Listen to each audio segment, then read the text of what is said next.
The word Islam means surrender, submission, and obedience. Surrender, submission, and obedience to whom? The creator of the heavens and the earth. You can say Allah, or you can say the creator. You can say the source of creation. You can say the principle behind existence. You can say all those attributes belong to the creator, the all-wise, the all-knowing, the absolute, the eternal, the one upon whom all depends, while the creator depends upon none. We say Allah, Allah, because in the Arabic language this is a very clear nomenclature. So you see, if I said God, if I spell it backwards, what is it? See? And that's why some people might even take a dog as God. I mean, after all, if a dog is a man's best friend, he could become his God.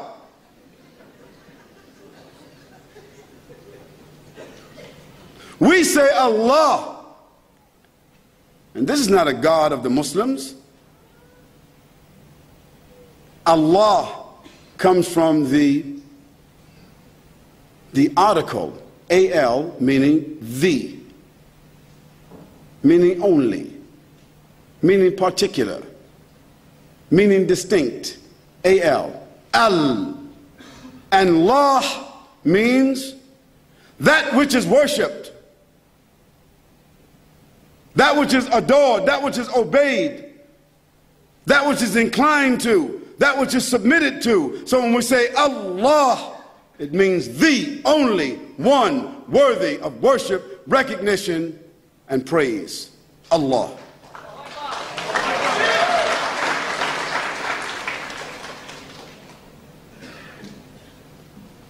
We say Allah because in the Arabic word this means uniqueness and without gender.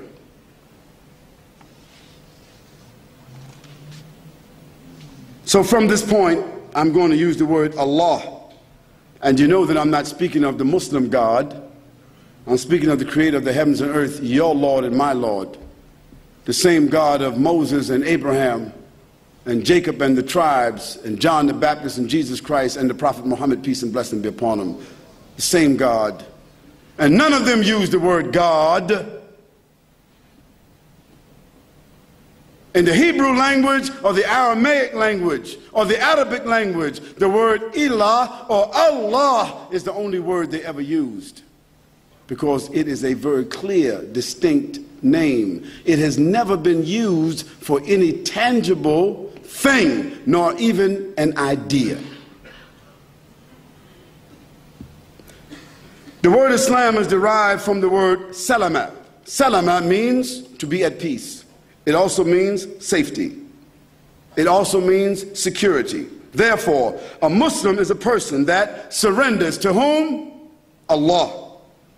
A Muslim is a person that submits and obeys the law of whom? Allah, Almighty God. And through this submission obtains peace for themselves. You see, the formula is very simple. When I surrender to the law, when I conform to the law and the legislation which is intended for me, that means that is my natural disposition. Therefore, I become what? A conformist. I am in order. I am in harmony.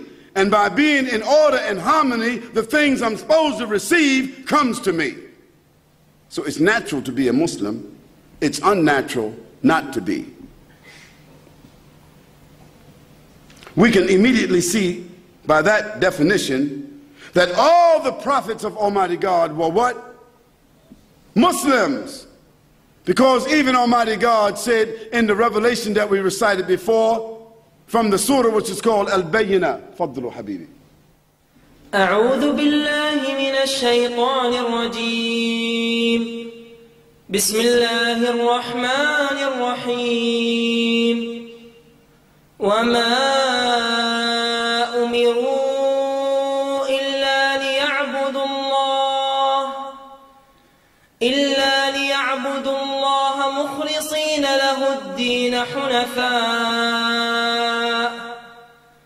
ويقيموا الصلاة ويؤتوا الزكاة وذلك دين القيمة. This verse from the Quran says, وَمَا أُمِرُوا إِلَّا لِيَعْبُدُوا اللَّهَ مُخْلِصِينَ لَهُ الدِّينَ حُنَفَاءَ وَيُقِيمُوا الصَّلَاةَ وَيُؤْتُوا الزَّكَاةَ وَذَلِكَ دِينُ الْقَيِّمَةِ.